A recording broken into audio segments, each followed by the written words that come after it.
Welcome to red TV. నేను మీ తేజ. అహ్మదాబాద్లో జరిగిన ఈ విషాద సంఘటన ఇప్పటివరకే 265 మంది ప్రాణాలు విడిచారు. సో ఎవరు కూడా ఊహించరు ఇంత పెద్ద దుర్ఘటన జరుగుతుందని. అండ్ ముఖ్యంగా ఎవరైతే పాసెంజర్స్ ఉన్నారో మన భారతదేశానికి సంబంధించిన వాళ్ళు, వేరే ఇతర దేశానికి సంబంధించి బ్రిటిష్, పోర్చుగల్, అలాగే కెనడా, సో వీళ్ళందరిలో ఒక్కరు మాత్రమే బ్రతికారు. భారతీయ పౌరుడు, బ్రిటిష్లో సెటిల్ అయిపోయిన రమేష్ అనే ఒక వ్యక్తి. విమానం ఎప్పుడైతే స్టార్ట్ అయిందో ఒక 30 సెకండ్స్కి ఒక పేలుళ్ళ నాకు అనిపించిన శబ్దం వచ్చింది. కుదుపులో వచ్చాయి. వెంటనే విండో నుంచి 11A సీట్లో కూర్చున్న అతను వెంటనే విండో తేల్చి దాంట్లో నుంచి దూకేసి బయటకు వచ్చేసాడు. తర్వాత స్పృహ కోల్పోయాడు. కొన్ని నిమిషాల తర్వాత తనకు స్పృహ వచ్చింది.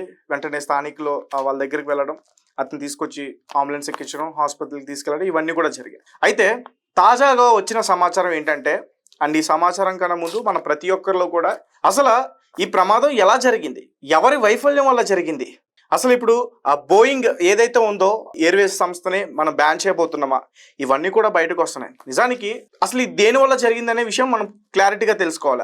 అది తెలుసుకోవాలంటే ఖచ్చితంగా విమానంలో అమర్చిన black box DVR. So already మనం బ్లాక్ బాక్స్ గురించి ఇంతకుముందు డిస్కస్ చేసాం, దాని గురించి ఇంకా చర్చిస్తున్నాం.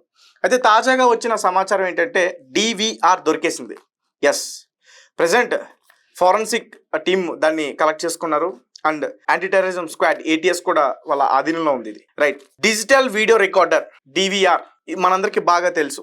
మనం తాజాగా మన ఇళ్లలో పెట్టుకునే CC కెమెరాస్ కూడా ఈ DVR అనేది ఒకటి ఉంటుంది. సో అందులో ఒక హార్డ్ డిస్క్ ఉంటుంది, దాన్ని అమర్చేస్తారు. సో అంటే ఈ విమానంలో ఈ బ్లాక్ బాక్స్ కానీ DVR కానీ టిటానియంతో చేస్తారు. సో దానివల్ల ఎంత పెద్ద ప్రమాదం అయినా వాటికి ఏం కాకుండా సురక్షితంగానే ఉంటాయి. అయితే ఈ DVR వల్ల అసలు మనకి ఏ విషయాలు తెలుస్తాయంటే, ముఖ్యంగా డాష్ బోర్డ్ ఎమర్జెన్సీ లైట్స్. అంటే ఒకవేళ పైలట్ స్పృహ తప్పిన, పైలట్ కొంచెం అస్వస్థకు గురైన వెంటనే వారిని యాక్టివేట్ చేసేందుకు వెంటనే స్పందిస్తాయి. సో ఈజీగా అవి తెలుస్తాయి అన్నమాట. And voice data recordings, voice recordings, engine conditions, feet, విమానం ఎంత ఎత్తులో ఉంది, అలాగే విమానం ఎంత స్పీడ్లో వెళ్తుంది, అండ్ పైలట్ వాయిస్, ఆ పైలట్లు ఇద్దరు ఏం మాట్లాడుకుంటున్నారు, వాళ్ళ ప్రైవేట్గా మాట్లాడుకున్న విషయాలు కూడా తెలుస్తాయి. అండ్ ప్రయాణికులు ఏం డిస్కషన్ చేస్తున్నారు, ప్రయాణికులు కూర్చున్న చోట నుంచి కూడా ఇదంతా కూడా క్యాప్చర్ చేస్తుంది. అంటే విమానంలో చాలా కెమెరాస్ ఉంటాయి.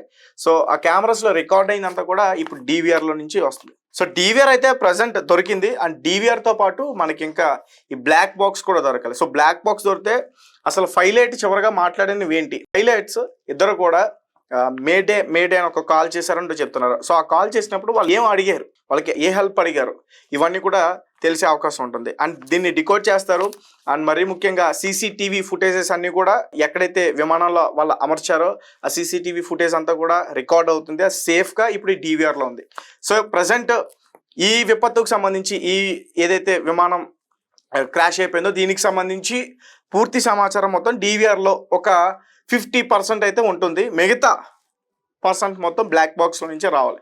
సో ఎందుకంటే అందులో పూర్తి సమాచారం ఉంటుంది. అంటే పైలట్స్కి సంబంధించిన పూర్తి సమాచారం కూడా అందులో రికార్డ్ అవుతుంది. అండ్ బయట నుంచి వచ్చే సిగ్నల్స్, వాళ్ళ దగ్గర నుంచి వచ్చే సిగ్నల్స్, ఎవ్రీథింగ్ కూడా ఆ బ్లాక్ బాక్స్లో రికార్డ్ అవుతాయి.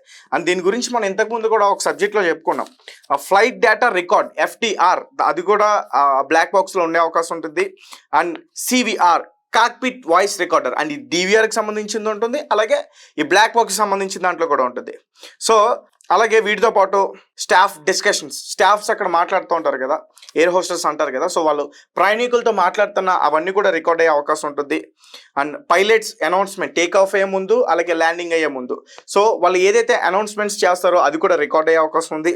అండ్ ప్రైవేట్ రికార్డింగ్స్, ఇవి ప్రయాణికులు నేను చెప్పినట్టు వాళ్ళు ఏమైనా ప్రైవేట్ విషయాలు మాట్లాడుకున్నా అవి కూడా రికార్డింగ్ అయ్యే అవకాశం పూర్తిగా ఉంది. సో ఇప్పుడు ఫారెన్సిక్ ల్యాబ్కి అయితే ఈ DVRని పంపించారు.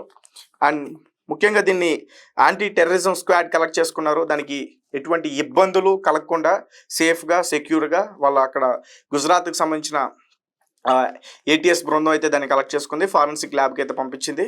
సో ఇప్పుడు వాళ్ళు తీసుకెళ్లారు కాబట్టి దీన్ని డికోడ్ చేస్తారు. డికోడ్ చేసిన తర్వాత అసలు ఫ్లైట్లో ఏం జరిగింది, టేక్ ఆఫ్ కాకముందు నుంచి కూడా ఏం జరిగింది, మొత్తం పిన్ టు పిన్ మొత్తం కూడా సగం అయితే బయటకు వస్తుంది.